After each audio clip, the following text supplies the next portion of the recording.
Selamat siang semua. Siang. Selamat siang. Sebelum kita mulai ibadah, aku ajak teman-teman untuk mengaktifkan kameranya supaya semuanya bisa saling memperhatikan layaknya PJ ketika offline.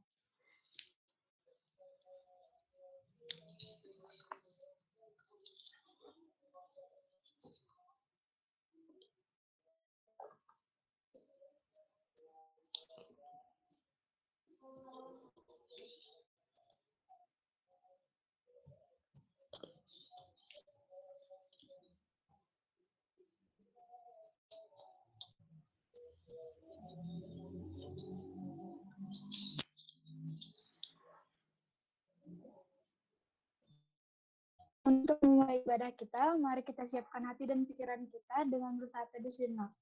Kita saat teduh dimulai.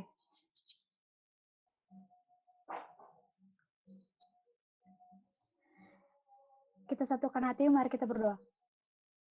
Bapa kami bertata dalam kerajaan surga, terima kasih Bapa atas segala berkat dan penyertaan yang Kau berikan pada kami ya Bapa, sehingga kami dapat melakukan persekutuan Jumat kami ya Bapa seperti biasa, tanpa kekurangan suatu apapun ya Bapa. Ya Bapa, Engkau yang menguduskan ibadah ini ya Bapa, agar berkenan di hadapan-Mu ya Bapa. Ya Bapa, Engkau juga berkaitan dengan firman-Mu, agar kami dapat mengaplikasikannya dalam kehidupan kami sehari-hari ya Bapa. Ya Bapa, ibadah ini hanya ke dalam tangan pengasihan-Mu. Dalam nama anak Yesus Kristus kami berdoa dan mengucap syukur. Amin.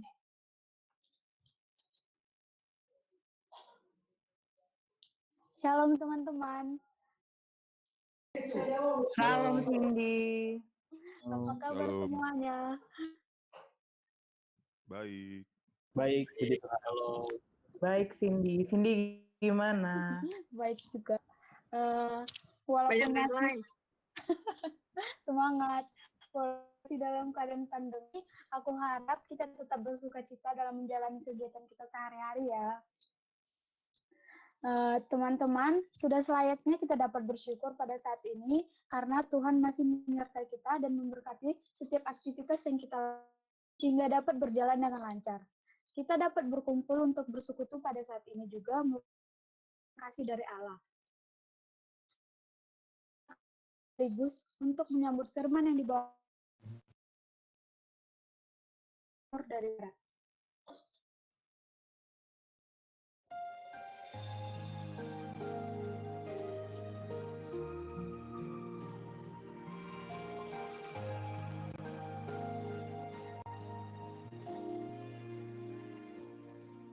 Sejauh timur dari barat, Engkau membuang dosaku. Tiada Kau ingat lagi pelanggaranku.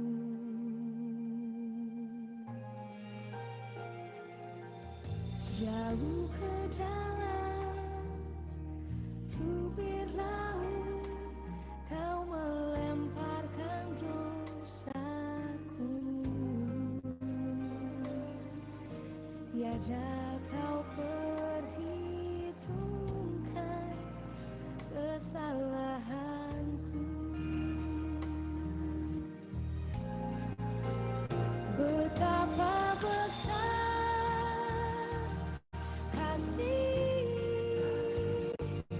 pengampunan-Mu, Tuhan. Tak Kau pandang hina hati yang hancur.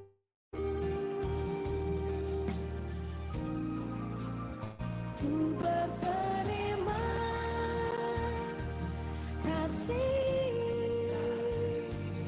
kepadamu ya Tuhan.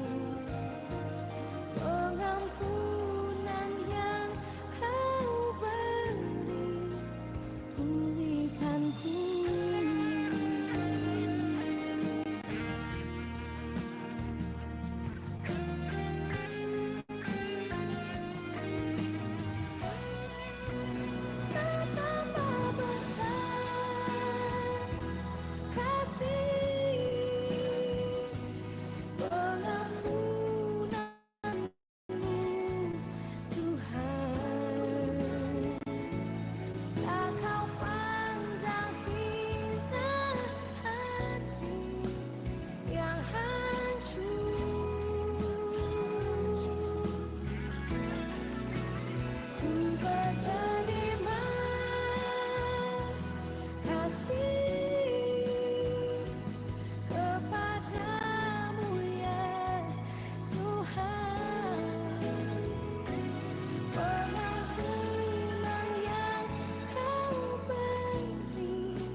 Kepada Pak Tata dipersilakan.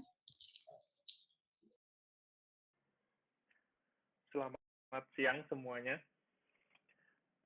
Siang. Perkenalkan nama saya Ardita Setiawan. Saya panggilannya Tata. Ini saya kaget juga menerima WhatsApp dari Sam ya. Direkomendasikan oleh Bang Harli. Oke. Tapi ya nggak apa-apa. Saya bersyukur atas kesempatan yang diberikan untuk sekedar untuk menyaringkan perenungan firman Tuhan di PO Fasilkom UI. Oke, sekarang kita sama-sama buka Alkitab kita. Kita lihat dari Matius 18 ayat 21 sampai 35.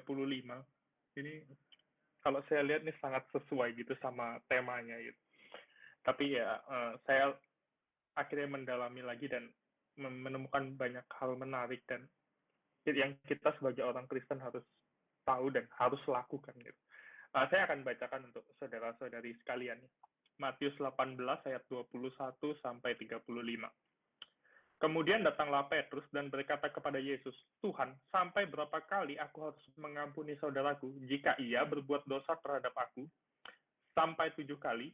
Yesus berkata kepadanya, "Bukan, aku berkata kepadamu, bukan sampai 7 kali, melainkan sampai 70 kali 7 kali. Sebab hal kerajaan surga seumpama seorang raja yang hendak mengadakan perhitungan dengan hamba-hambanya. Setelah ia mulai mengadakan perhitungan itu, dihadapkanlah kepadanya seorang yang berhutang 10.000 talenta. Tetapi karena orang itu tidak mampu melunaskan hutangnya, raja itu memerintahkan supaya ia dijual beserta anak istrinya dan segala miliknya untuk pembayar hutangnya. Maka sujudlah hamba itu menyembah dia. Katanya, sabarlah dahulu, segala hutangku akan kulunaskan. Lalu tergeraklah hati raja itu oleh belas kasihan akan hamba itu, sehingga ia membebaskan dan menghapuskan hutangnya. Tetapi ketika hamba itu keluar, ia bertemu dengan seorang hamba lain yang berhutang 100 dinar kepadanya. Ia menangkap dan mencekik kawannya itu, katanya, "Bayar hutangmu." Maka sujudlah kawannya itu dan memohon kepadanya, "Sabarlah dahulu, hutangku itu akan kulunaskan." Tetapi ia menolak dan menyerahkan kawannya itu ke dalam penjara sampai dilunaskan hutangnya. Melihat itu, kawan-kawannya yang lain sangat sedih, lalu menyampaikan segala yang terjadi kepada tuan mereka. Raja itu menyuruh memanggil orang itu dan berkata kepadanya, "Hai hamba yang jahat, seluruh hutangmu telah kuhapuskan karena engkau memohonkannya kepadaku. Bukankah engkau pun harus mengasihani kawanmu, seperti aku telah mengasihani engkau?" Maka marahlah tuannya itu dan menyerahkannya kepada algojo-algojo sampai ia melunaskan seluruh hutangnya. Maka Bapakku yang di sorga akan berbuat demikian juga terhadap kamu apabila kamu masing-masing tidak mengampuni saudaramu dengan segenap hati. Sebelum kita mendengarkan renungan firman Tuhan, mari kita sekali lagi berdoa memohon pertolongan daripada Tuhan.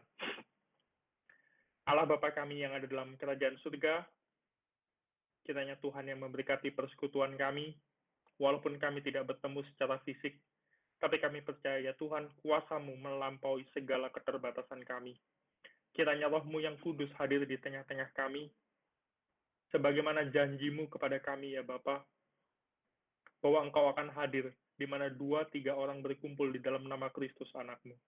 Kiranya Tuhan yang menyertai pemberitaan firman Tuhan, Tuhan berkati seluruh orang, seluruh rekan-rekan yang hadir untuk mendengarkan firman, dan Tuhan kiranya juga berkenan memakai hamba-Mu yang lemah ini untuk boleh menyatakan kebenaran firman-Mu yang sempurna, kebenaran firman-Mu yang menyegarkan kami, menegur kami, dan membangun kami.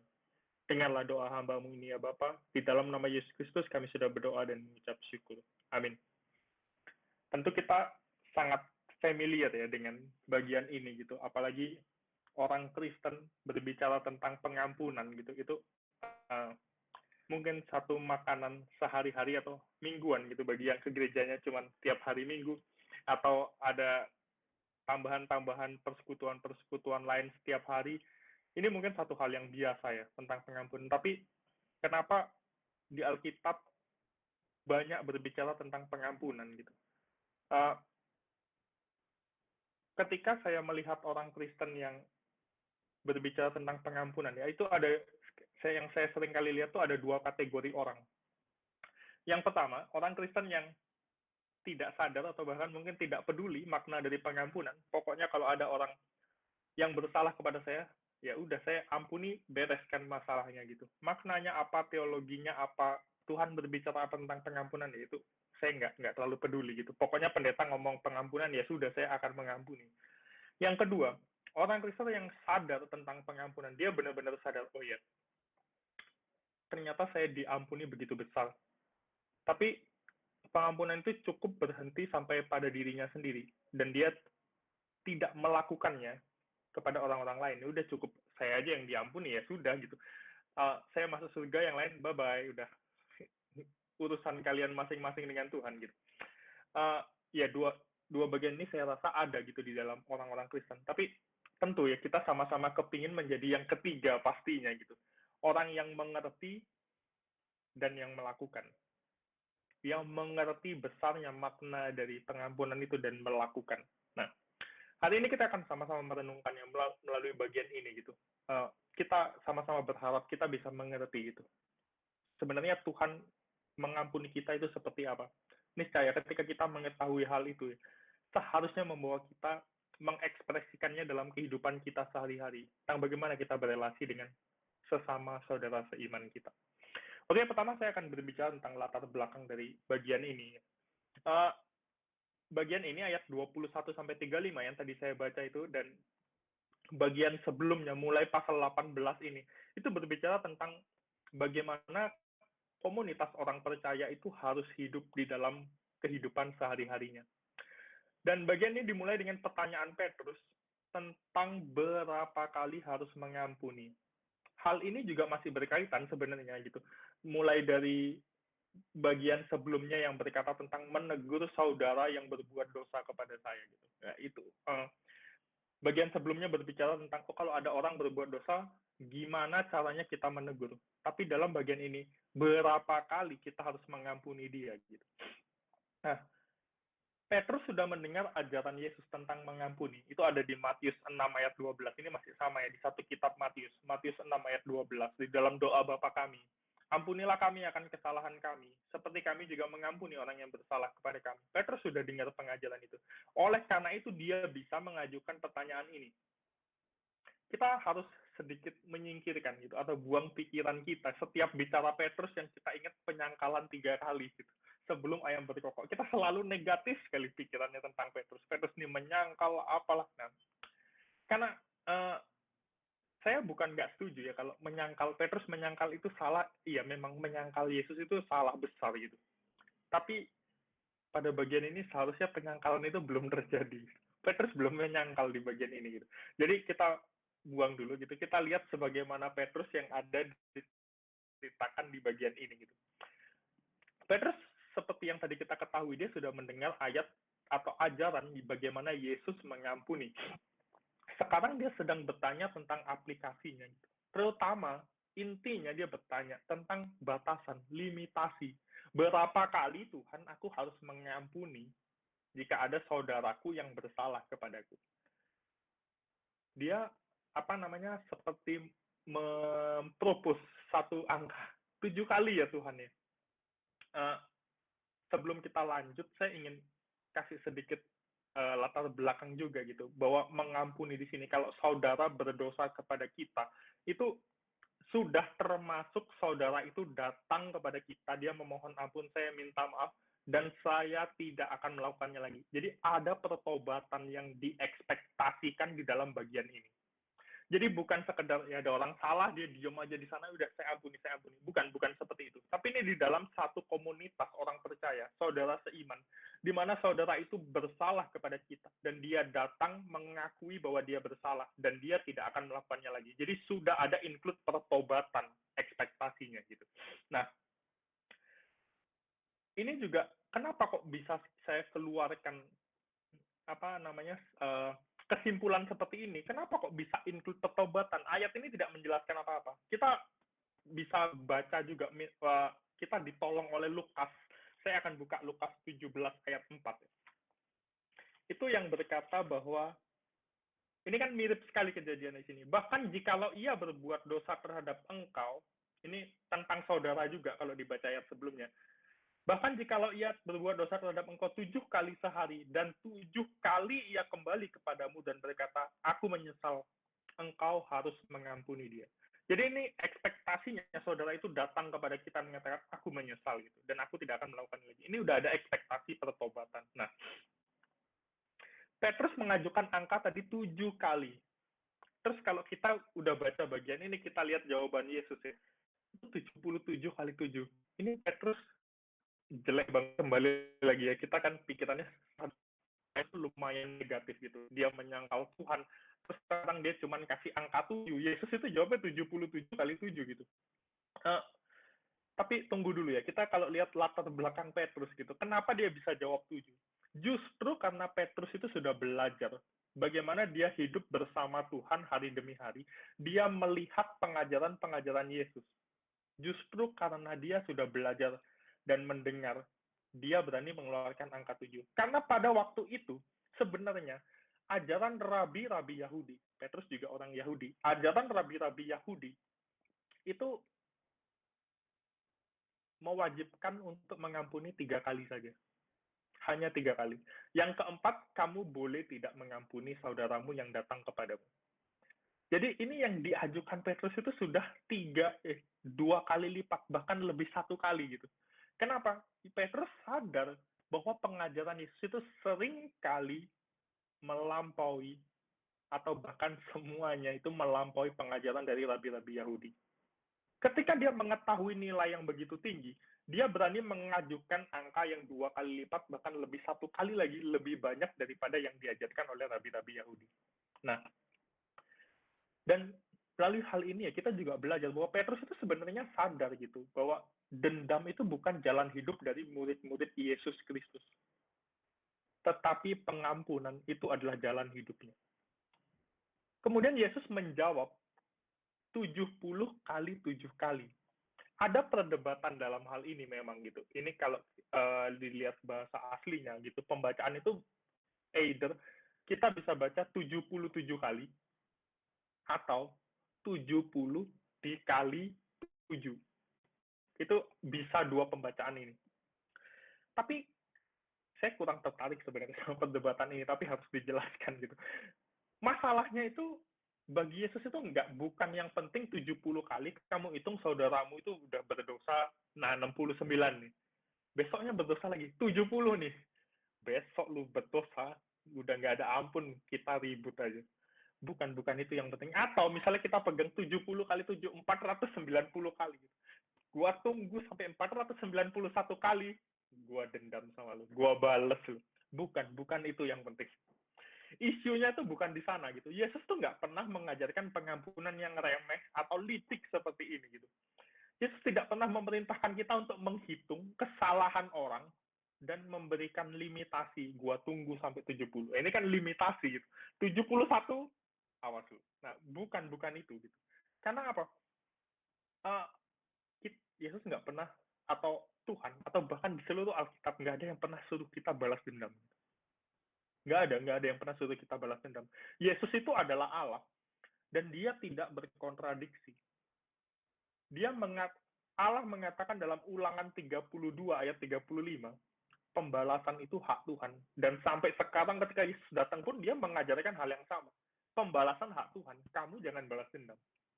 Nah, bukan pengampunan yang rendahan yang seperti ini yang diajarkan oleh Kristus. Tapi Yesus mengambil angka sempurna. 7 itu angka sempurna dalam bahasa Ibrani. Yang sudah dikatakan Petrus gitu. Dan melipat gandakannya. Oh, ini artinya itu sangat luar biasa gitu. 7 itu sudah sempurna.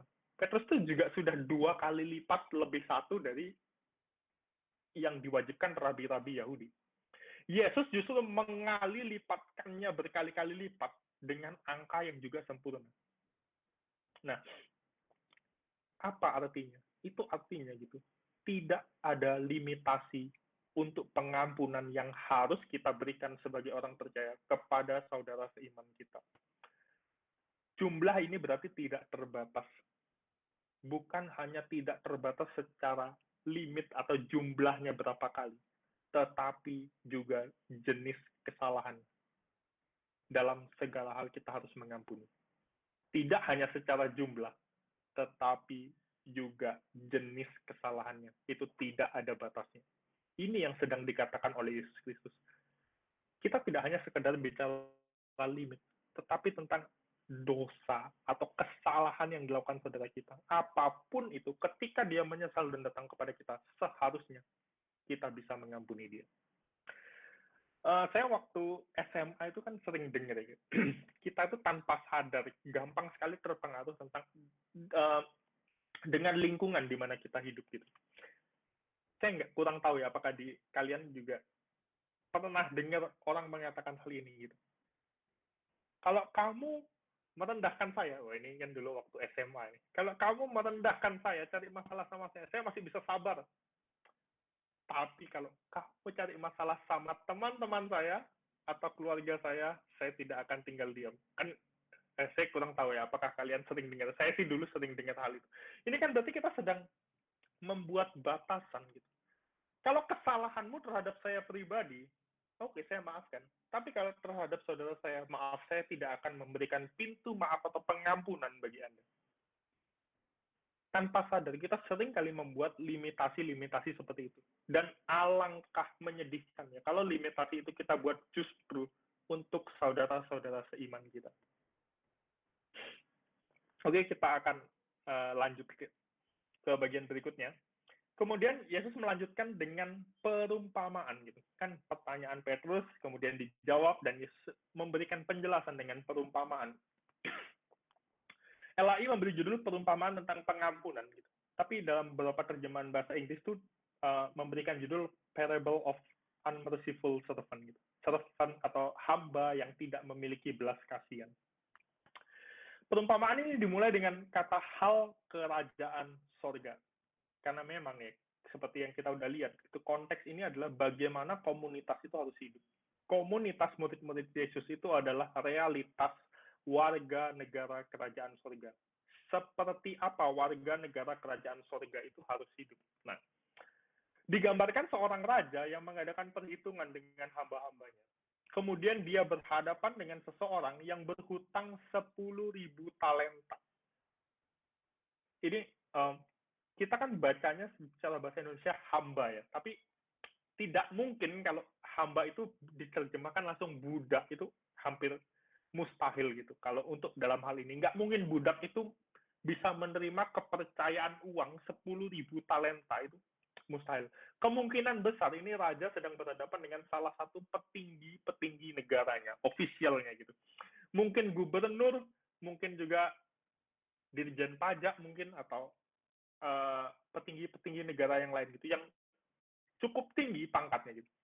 Nah, kalau kita bicara 10.000 talenta ya, ini satu jumlah yang sangat besar sebenarnya, atau bisa dibilang jumlah yang mustahil gitu.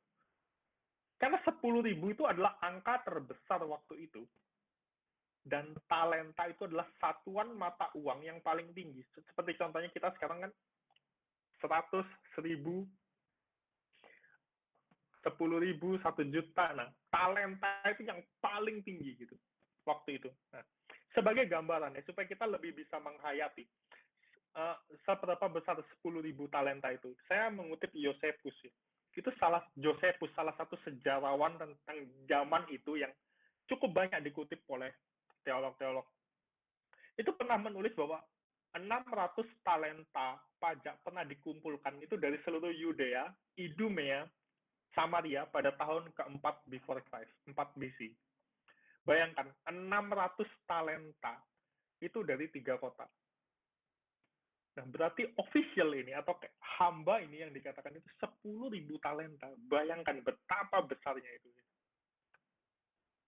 Tapi kita nggak akan terlalu membesar-besarkan angkanya, tapi kita akan melihat apa makna di baliknya gitu. Karena kita nggak boleh lupa ini Yesus pakai perumpamaan. Perumpamaan itu sering memakai bahasa hiperbola. Itu satu hal yang biasa. Perumpamaan itu pakai bahasa hiperbola untuk menggambarkan sesuatu.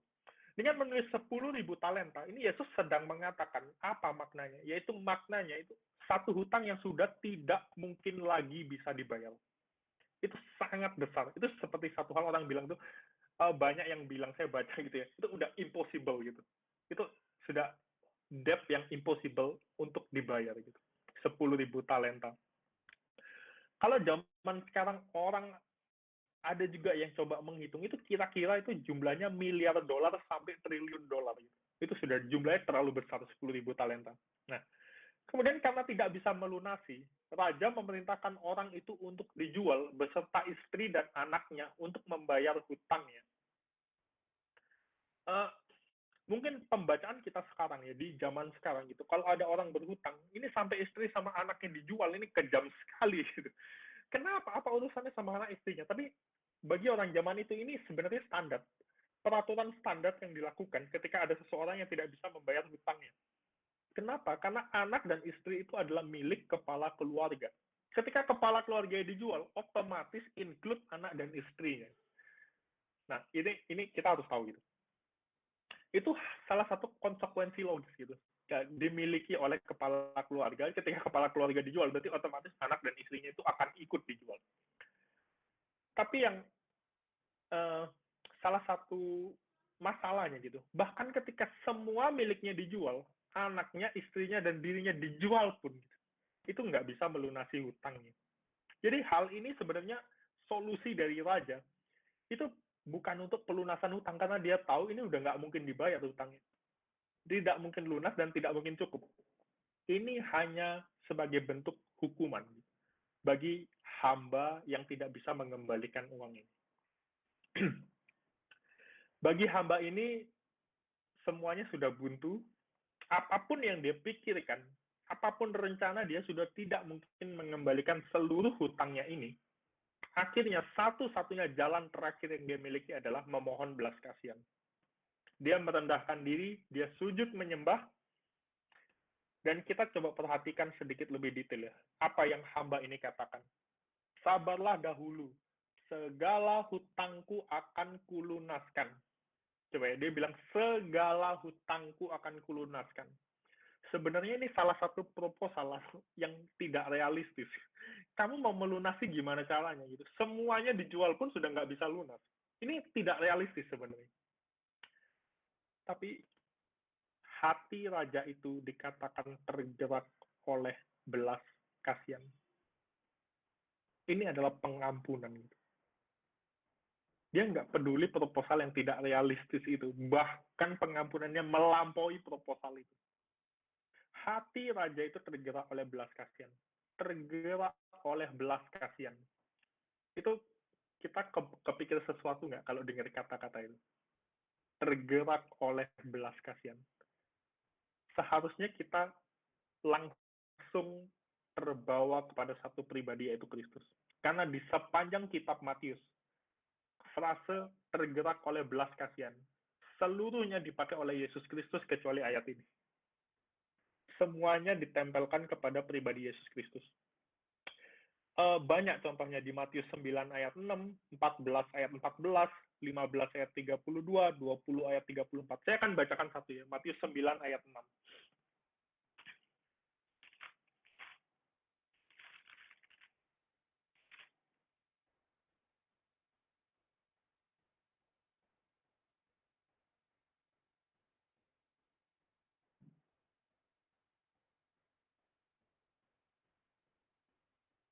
Aduh, ini, ini saya lupa, ini ambil dari bahasa aslinya gitu.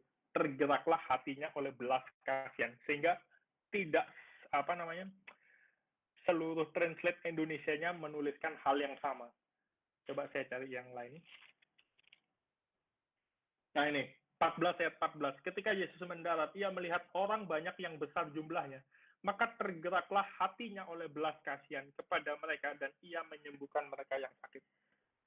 Jadi ini perumpamaan ini langsung membawa kita gitu, bagaimana Yesus sebenarnya mengampuni kita. Nah, inilah anugerah belas kasihan itu. Apa yang dilakukan raja itu merupakan gambaran pengampunan yang dilakukan oleh Kristus.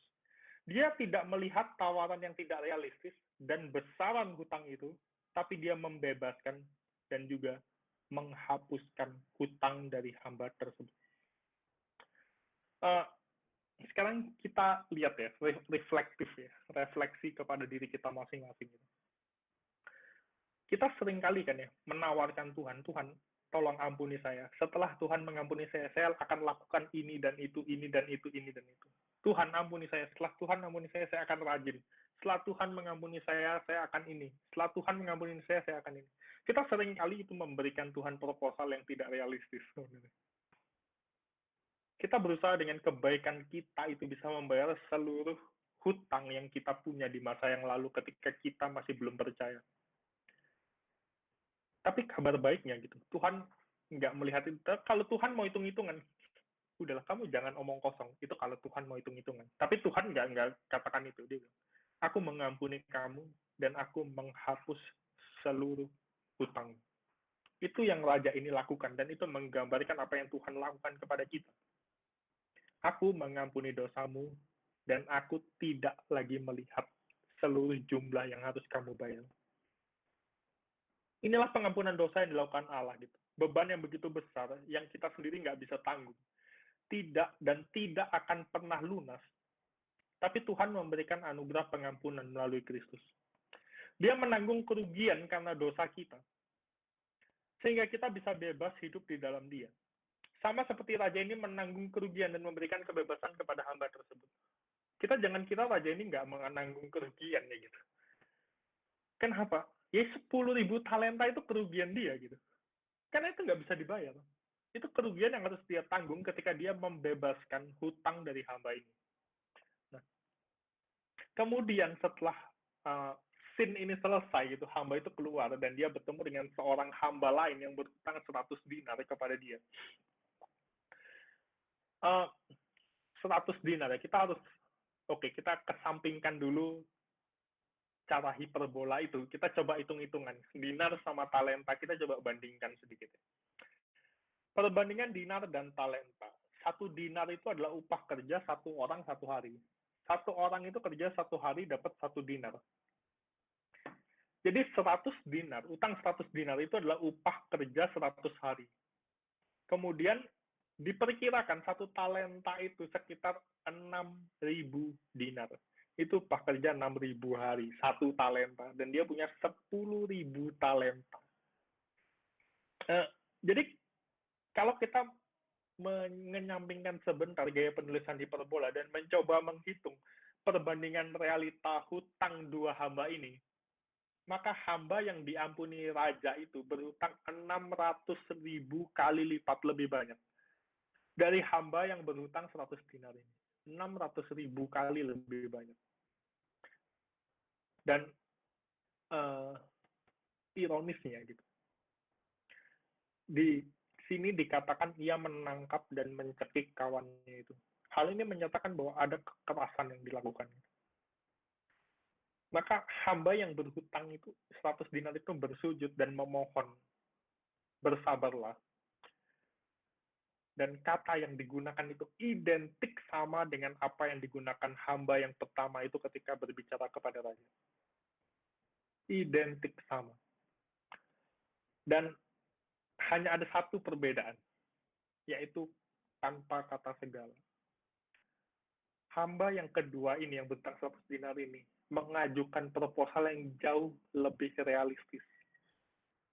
Hutang 100 hari kerja jauh masih bisa diselesaikan. Bersabarlah. Tetapi justru perkataan yang sama itu tidak membuat hamba yang pertama itu berpikir bahwa dia pernah ada di posisi yang memohon juga. Dia pernah ada di posisi yang memohon belas kasihan dan pengampunan dari raja itu. Justru dia menekan hamba yang kedua ini.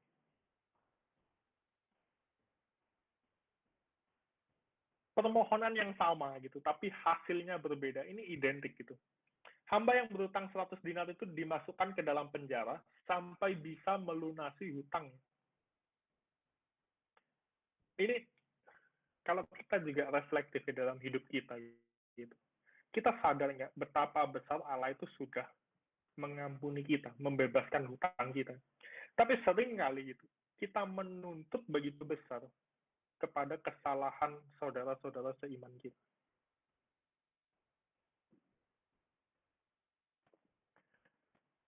Akhirnya kawan-kawan yang lain gitu melaporkan hal ini kepada tuan mereka. Dan raja memanggil hamba itu hamba yang jahat. Dan mengingatkan dia kembali. Kamu ingat nggak, utangmu itu dulu begitu besar gitu. Dan sudah dihapuskan karena kamu memohon belas kasihan. Bukankah seharusnya kamu mengasihani kawanmu seperti aku telah mengasihani kamu?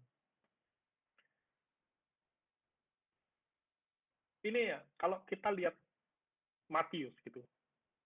Matius 5 ayat 7 itu sudah mengatakan hal yang seperti merangkumkan atau mendukung bagian ini gitu.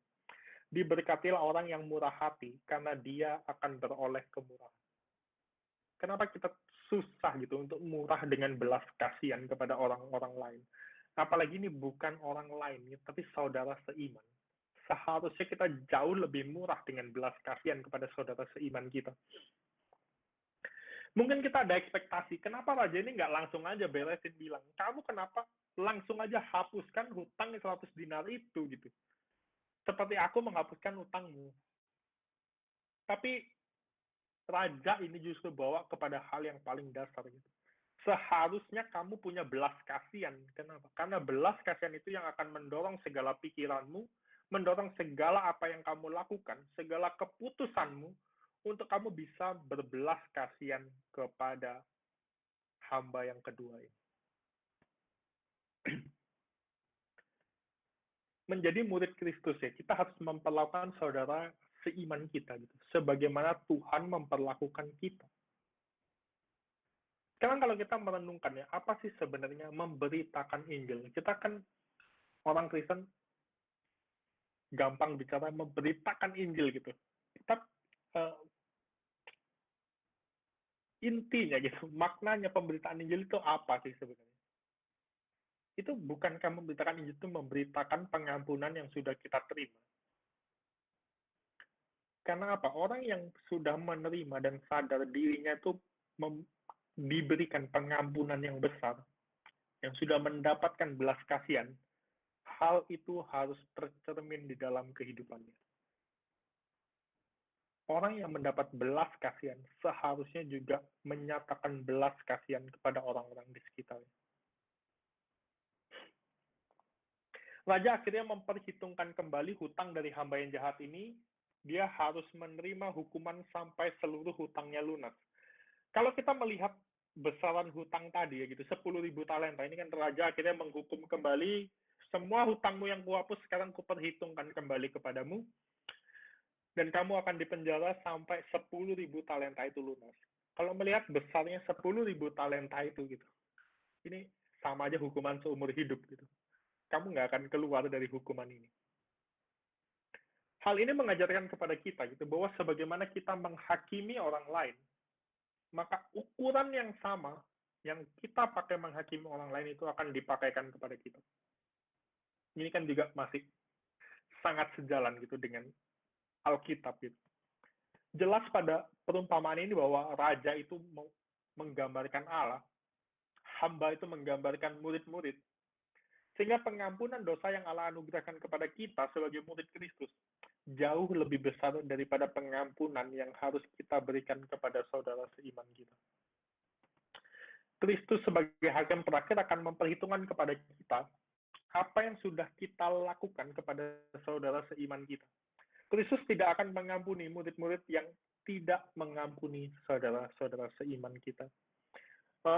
Sekarang kita berpikir gitu, mungkin ada yang pernah dengar tentang predestinasi. Pernah ya? Predestinasi itu seperti kita dipilih sebelum dunia dijadikan gitu. Orang-orang pilihan gitu sudah dipilih sebelum dunia dijadikan. Dan sekarang kita bertanya-tanya gitu. Mana mungkin saudara-saudara seiman kita nanti akhirnya tidak diampuni. Tapi predestinasi bukan. Tapi dinyatakan juga di dalam Alkitab gitu. Kalau orang-orang yang tidak mengampuni dan ketika nanti dia dihakimi pada penghakiman terakhir oleh Kristus dan dia didapati tidak setia, tidak mengampuni, mungkin dari awal memang orang itu tidak dipilih. Tapi Tuhan izinkan dia berada di dalam komunitas orang percaya. Sekarang kita sama-sama buka aja ya. Matius 7 ayat 21 sampai 22.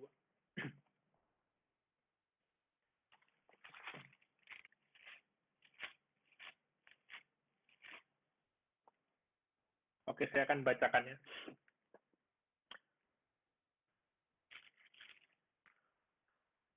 Bukan setiap orang yang berseru kepadaku Tuhan, Tuhan, akan masuk ke dalam kerajaan sorga, melainkan dia yang melakukan kehendak Bapakku yang di sorga. Pada hari terakhir, banyak orang yang berseru kepadaku Tuhan, Tuhan, bukankah kami bernubuat demi namamu, dan mengusir setan demi namamu, dan mengadakan banyak mujizat demi namamu juga. Pada waktu itulah aku akan berterus terang kepada mereka dan berkata, aku tidak pernah mengenal kamu. Enyahlah daripadaku kamu sekalian pembuat kejahatan. Di sini Tuhan seperti mengafirmasi bagian ini gitu. Kamu melihat orang yang hidup di dalam komunitas orang percaya, belum tentu orang itu adalah orang yang diselamatkan gitu. Apalagi ketika dia salah satunya dalam bagian ini tidak mengampuni saudara-saudara seimannya.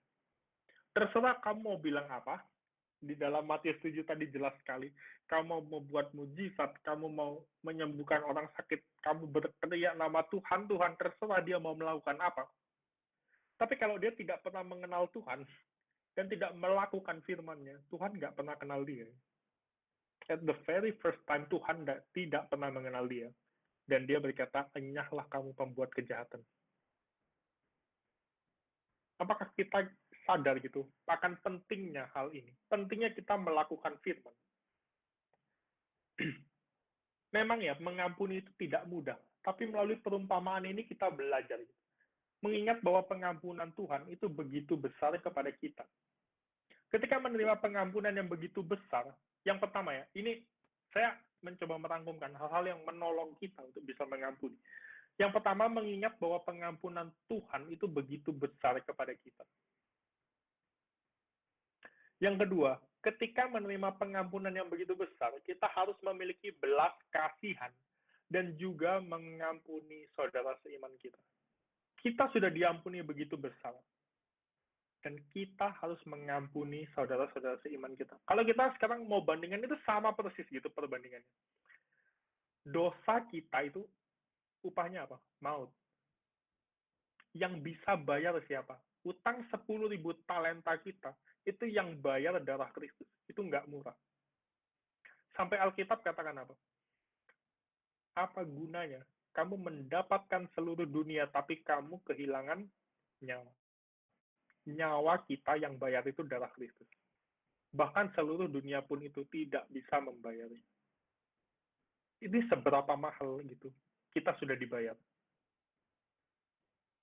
Makanya ketika kita mengampuni saudara kita, apakah kita belum disuruh menumpahkan darah? Belum segitu besar. Kita belum mati untuk membawa orang kepada Tuhan. Kita belum pergi ke tempat-tempat yang jauh merisikokan nyawa kita bawa orang kepada Tuhan. Belum. Ini baru mengampuni. Pengorbanan kita belum dituntut sebesar 10.000 talenta yang harus dibayar dengan darah Kristus itu. Kita belum disuruh bayar segitu banyak. Kan berarti apa? Saudara kita tuh cuma berutang 100 dinar, tapi kita sudah diampuni 10.000 talenta. Masa mengampuni 100 dinar aja susah? Yang pertama, kita harus ingat hal ini. Kita harus mengingat bahwa kita sudah diampuni begitu besar. Dan sekarang kita harus memberikan pengampunan kepada saudara-saudara seiman kita yang bahkan enggak besar pengampunan.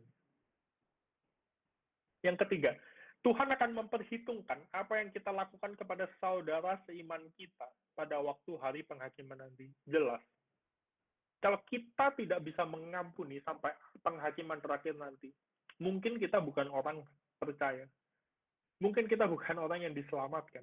Dari awal mungkin memang bukan. Gitu. Kenapa? Ini adalah salah satu cara hidup kerajaan surga. Warga negara kerajaan surga. Dan saya akan ada cerita. Gitu. Ada satu pendeta kita, satu pendeta yang saya kenal. Gitu. Dia bercerita, dia sharing gitu. Dulu waktu dia masih kuliah gitu, dia ini sama teman satu gereja, mereka berantem, mereka ribut keras sekali gitu, sampai kayak masalahnya nggak selesai. Sampai ada satu saudara seiman lain yang datang, dan ini sangat baik ya, sangat luar biasa dia kasih. jawabannya. Kalian itu sadar nggak? Ikatan darah biologis, berarti saudara kandung gitu ya, saudara kita gitu. Mungkin dengan segala hormat kepada yang anak tunggal gitu, tapi bagi kita yang punya saudaramu atau mungkin juga saudara sepupu gitu, masih ada hubungan darah secara biologis gitu. Seharusnya nggak perlu minta maaf pun itu harus dimaafkan, karena dia saudara kita, satu darah gitu. Tetapi kalian berdua ini yang sedang ribut ini, itu diikat bukan dengan darah biologis, tetapi diikat oleh darah Kristus. Seharusnya ikatan itu lebih kuat, jauh lebih kuat daripada darah biologis. Berarti apa? Ya sudah sewajarnya kalau kalian masih bisa berbicara, kalian harus saling mengampuni. Ikatan darah Kristus itu jauh lebih kuat daripada ikatan darah biologis. Makanya sekarang kita harus ingat ya, kalau saudara seiman kita sudah datang dan menyesal, dia berkata untuk tidak lagi melakukan kesalahannya, walaupun sulit, kita harus senantiasa memohon kekuatan dari Tuhan untuk bisa mengampuni mereka. Dan saya akan sedikit bicara tentang kepahitan ya gitu. Biasanya orang yang gagal mengampuni itu akan muncul kepahitan di dalam hatinya. Akan sangat disayangkan kalau kita orang-orang Kristen gitu mengeluarkan atau menghasilkan sesuatu dari kepahitan kita. Gitu. Kan cara itu sekarang banyak dipakai oleh dunia gitu. Kalau ada orang yang menyakiti kamu, merendahkan kamu, bersyukurlah. Mungkin itu akan menjadi lecutan bagi kamu untuk melakukan sesuatu yang besar. Itu sangat disayangkan kalau orang-orang Kristen juga mengadopsi hal itu. Tapi bagaimana seharusnya semangat kekristenan? Semangat kekristenan adalah semangat yang kita tahu ketika kita datang di dunia, kita mungkin tidak disakiti. Gitu. Ketika kita ada di dunia ini, gitu, ekspektasinya ya pasti disakiti lah. Kita masalahnya itu bukan gimana supaya tidak disakiti, bukan. Tetapi apa yang kita lakukan setelah kita disakiti. Yang mengampuni. Kalau kita gagal mengampuni, kita punya kepahitan di dalam hati kita. Dan lebih disayangkan lagi kalau kita menghasilkan sesuatu dari kepahitan itu. Entah ini ada juga kayak saya pengalaman itu. Banyak orang menulis itu karena kepahitan dari dalam hati.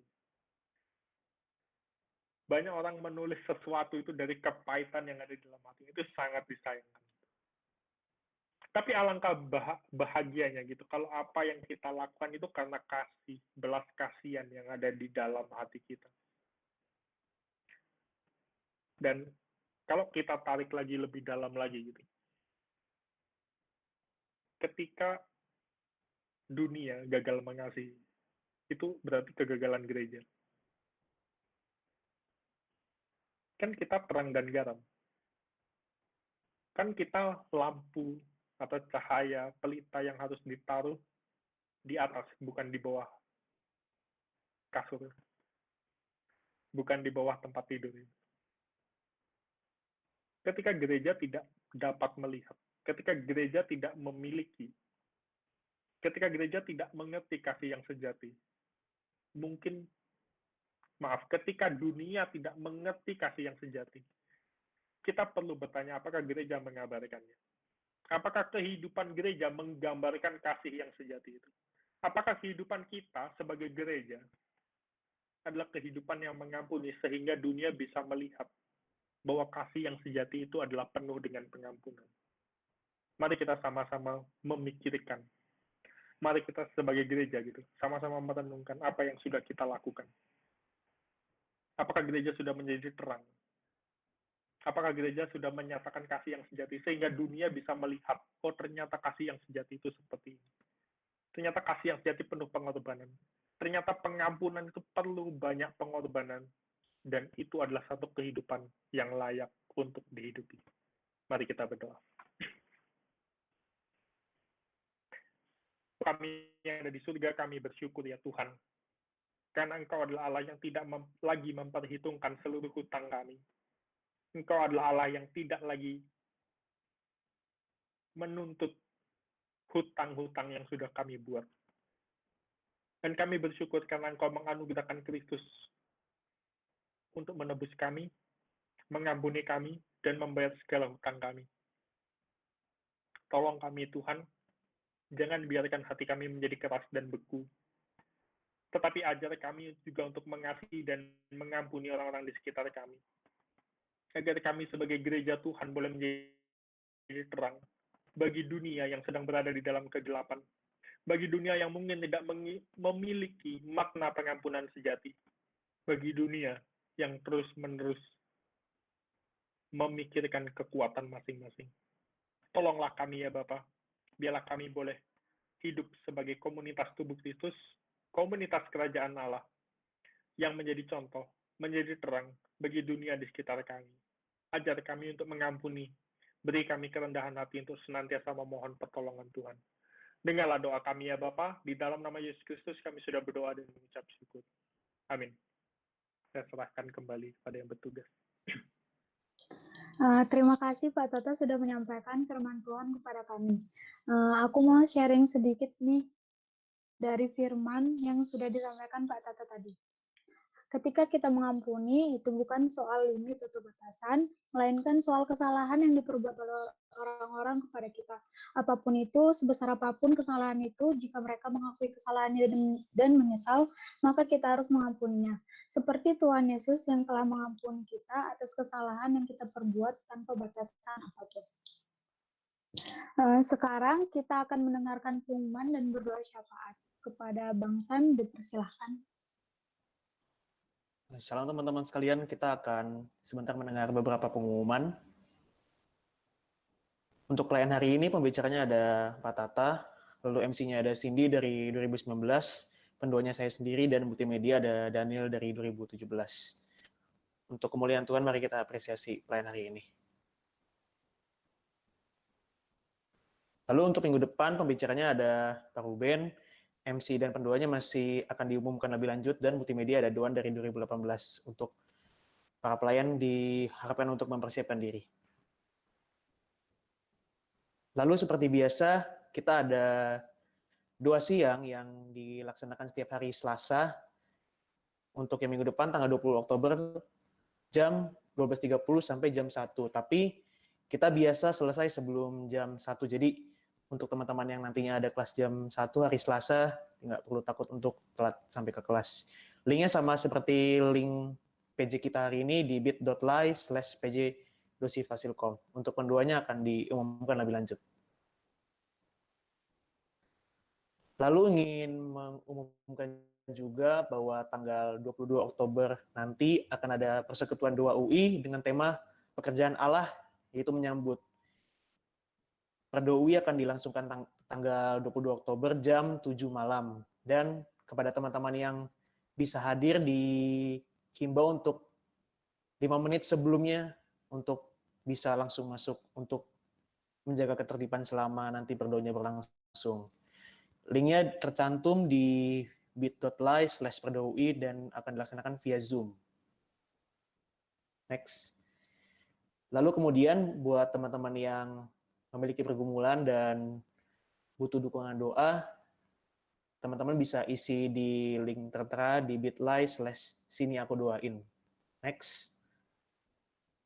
Dan buat teman-teman yang memiliki kerinduan untuk terlibat pelayanan di PO Fasilkom, teman-teman juga bisa isi di bit.ly/pelayanankuy. Untuk yang berulang tahun pada minggu ini, ada Ayesha dari 2019, Yolanda dari 2019, Yosef dari 2020, Davina dari 2020, dan Dimitri dari 2020. Apakah ada yang disebutkan dan hadir? Oh, ada Davina ya. Oke, buat Davina diucapkan selamat ulang tahun ya. Semoga semakin senantiasa berteguh kepada Tuhan dalam waktu yang akan datang. Terima kasih, Kak. Sama-sama. Baik, kita akan berdoa syafaat kepada teman-teman. Aku ajak kita untuk bersatu dalam doa kembali.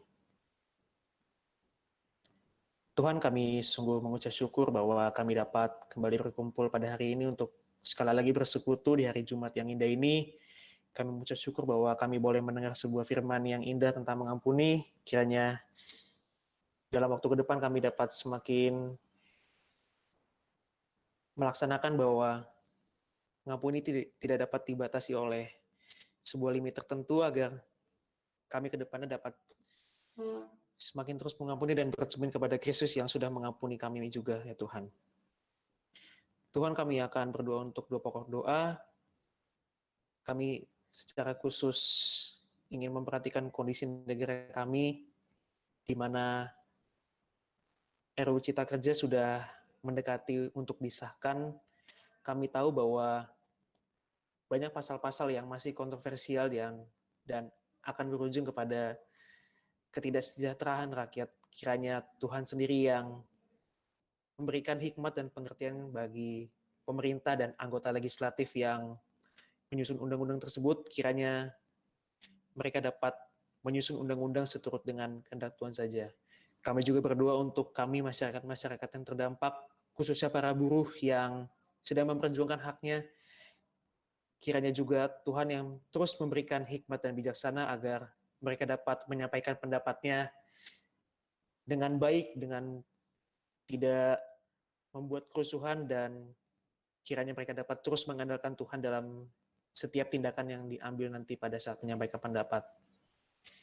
Ya Tuhan, kami juga terakhir berdoa untuk kondisi pandemi ini COVID-19 yang masih sedang berlangsung. Tuhan, kami mengucap syukur bahwa sudah ada kandidat vaksin yang kedepanan akan bisa digunakan mulai tahun depan. Ya Tuhan, kami berdoa untuk penelitian yang terus dilakukan agar penelitian tersebut dapat menemukan vaksin yang terbaik untuk kami para masyarakat. Ya Tuhan, kami juga berdoa untuk diri kami masing-masing, kiranya kami dapat terus menjaga diri. Tuhan terus yang memberikan kami kesadaran bahwa virus ini adalah virus yang berbahaya, ajarkan kami untuk terus berhati-hati dan tidak bermain-main dalam kondisi ini.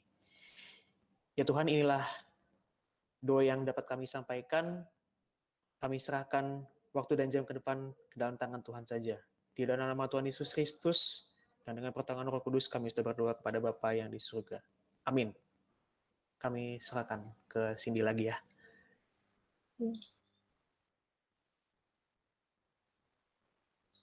Seperti firman yang telah disampaikan oleh Pak Tata tadi, sebagai umat Kristiani, baiklah kita memiliki hati yang saling mengampuni antar sesama, seperti Tuhan yang telah mengampuni kita terlebih dahulu atas segala kesalahan yang kita perbuat.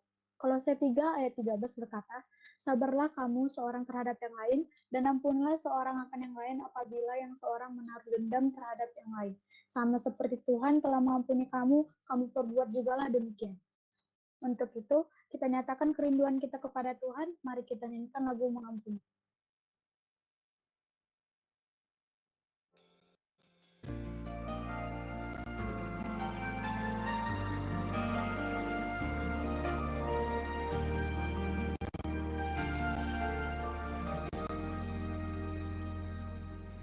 Ketika hatiku telah disakiti, ajarku memberi, hati mengampuni.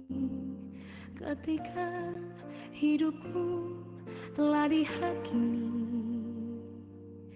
ajarku memberi, hati mengasihi. Ampuni bila kami tak mampu mengampuni yang bersalah kepada kami, seperti hati Bapa mengampuni, mengasihi tiada pamrih.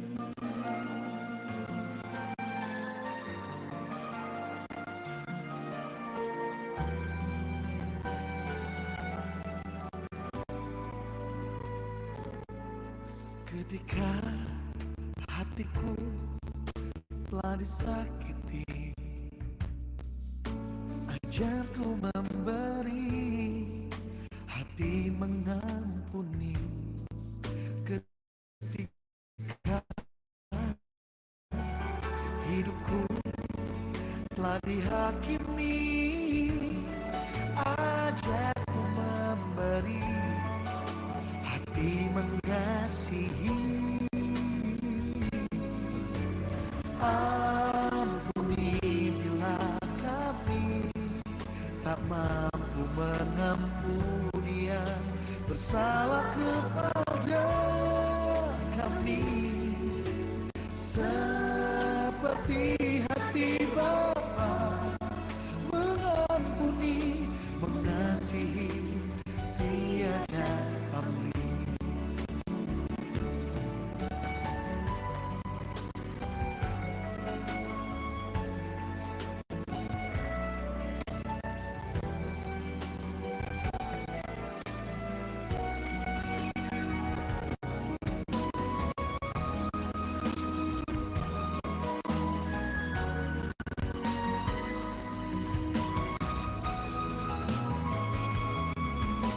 seperti hati Bapa, mengampuni, mengasihi, tiada pamrih.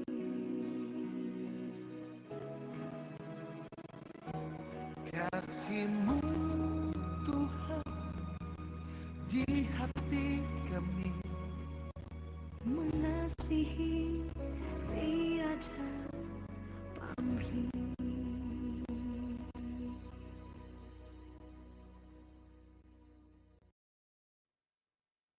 Kepada Pak Tata dipersilakan untuk menutup ibadah dengan doa. Mari kita berdoa. Bapa kami yang ada di surga, kami bersyukur ya Tuhan, ketika Tuhan menyelamatkan kami, Tuhan memasukkan kami, memanggil kami masuk ke dalam gereja-Mu, memanggil kami untuk bersekutu dengan sesama orang percaya. Karena kami mengerti bahwa Tuhan ingin membangun kami, menguduskan kami melalui orang-orang yang Tuhan tempatkan di sekitar kami. Lembutkanlah hati kami Tuhan, berilah kami kerendahan hati, untuk kami belajar mengampuni dan juga memohon ampun ketika kami bersalah. Untuk kami belajar mengasihi saudara-saudara seiman kami. Berbelas kasihanlah kepada kami, berkatilah seluruh persekutuan-persekutuan dimanapun berada, yang tetap berlangsung, di mana firman Tuhan boleh diberitakan, di mana seluruh umat-Mu boleh datang dan memuji nama-Mu, di mana umat-Mu boleh datang dan menaikkan doa-doa ke hadapan Tuhan. Dan kiranya Tuhan berkenan hadir di tengah-tengah kami dan di tengah-tengah seluruh persekutuan yang ada. Dengarlah doa kami ya Bapa, berkatilah setiap kami. Dalam nama Yesus Kristus kami sudah berdoa dan mengucap syukur. Amin.